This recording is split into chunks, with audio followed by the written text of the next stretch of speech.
পরিসংখ্যানের দিকে আপনাদের দৃষ্টি আকর্ষণ করি। মার্চ এবং এপ্রিল মাসে সারা দেশে হত্যাকাণ্ড রেকর্ড করা হয় 605টি।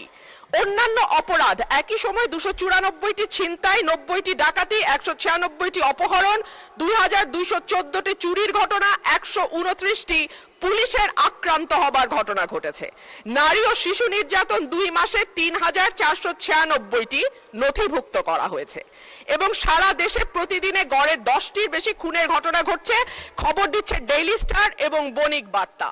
এই যখন আমাদের সিকিউরিটির অবস্থা, এই যখন আমাদের আইন শৃঙ্খলার অবস্থা, তখন আমরা এই মন্ত্রণালয়ের জন্য দাবি তুলছি 31,098 কোটি। মাননীয় স্পিকার, পাশের থেকে আমার একজন সহকর্মী বলছেন এটা আরো বেশি হওয়া উচিত। সম্ভবত মাননীয় স্পিকার, পুরো বাজেটের সবটাই যদি স্বরাষ্ট্রমন্ত্রীকে দেয়া হয় বা এই মন্ত্রণালয়ে বরাদ্দ দেওয়া হয়, মাননীয় সদস্য প্রস্তাবটা করেন, টাইম ইজ রানিং আপ। তারপরেও কতটুকু উন্নয়ন হবে এই মন্ত্রণালয়ের আমরা জানি না। স্বরাষ্ট্রমন্ত্রী যখন বক্তব্য দেন সারা দেশ মুগ্ধ হয়ে শুনে। মাননীয় স্পিকার, আমি একজন আইনের শিক্ষার্থী, আমিও ওনার ডিবেট মুগ্ধ হয়ে শুনি, কিন্তু ওনার এই মুগ্ধতা যদি উনি ওনার মন্ত্রণালয়ে ছড়িয়ে দিতে পারতেন এবং তার মন্ত্রণালয়ের কাজের মাধ্যমে, তাহলে আর এটি ছাঁটাই করে 1 টাকা করার প্রস্তাব আমি রাখতাম না। ধন্যবাদ। মাননীয় সদস্য জনাব রুমিন ফরহানা, এখানে জনাব বলে ফেললাম, জেনারেল ক্লজেস অ্যাক্ট অনুসারে আর কি, সি ইনক্লুডস হি, লয়ারদের ভাষায় আর কি। আমি মাননীয় সদস্য সিনিয়র অ্যাডভোকেট জনাব জায়নাল আবেদিনের সাথে একটু ডিফার করতে চাই। পার্লামেন্টের এই হাউসে বাইরের কোনো বিধিবিধান চলে না, এটা রুলস অফ প্রসিডিউর অনুসারে চলে। এটা সংবিধানে হাউসকে সেই ক্ষমতা দেয়া হয়েছে রুলস অফ প্রসিডিউর প্রণয়নের জন্য। এইখানে নিষেধাজ্ঞা দেয়া নাই যে কোন পোশাক পরিহিত অবস্থায় এখানে ঢোকা যাবে না বা ঢোকা যাবে। তো সুতরাং তার এভরি লিবার্টি আছে সেই ড্রেসটা বা ইয়েটা পরার জন্য। হ্যাঁ, সুপ্রিম কোর্ট জুডিশিয়ারিতে তার নিজের মতো করে রুলস প্রণয়নের অধিকার আছে, সেটা ওখানে থাকবে। But the separation of power theory অনুসারে লেজিসলেচার এবং জুডিশিয়ারি একটা আরেকটাকে ওভারল্যাপিং বা কোনো ডিকটেট করতে পারে না। তাই আমি প্র্যাকটিসিং লয়ার না, সেই জন্য আমি বোধহয় একটু জুরিসডিকশন ক্রস করে ফেললাম আর কি। শোভন পোশাক পরাটা গেল, এটা অতীব শোভন পোশাক।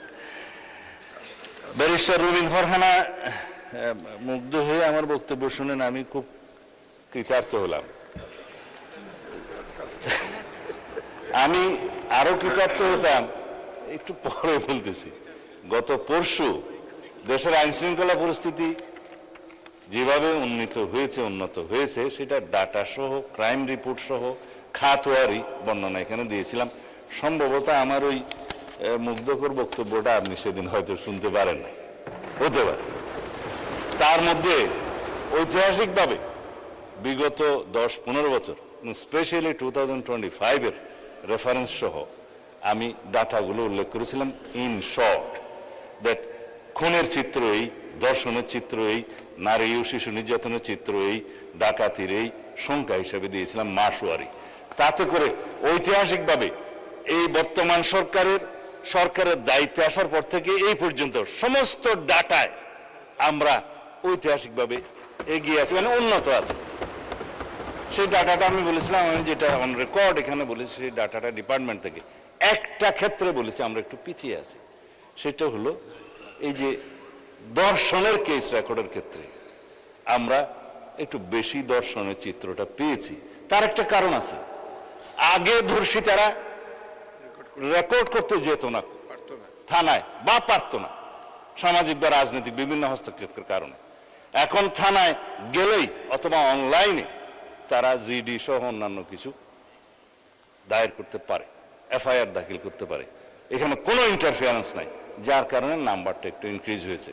তবে সুখের কথা হলো, ধর্ষণ যেখানেই হোক, শিশু হোক, নারী হোক, যে অবস্থাতে হোক, আমরা তাৎক্ষণিকভাবে সেটা পুলিশ ডিপার্টমেন্ট অ্যারেস্ট সহ চার্জশিট প্রদানের জন্য এবং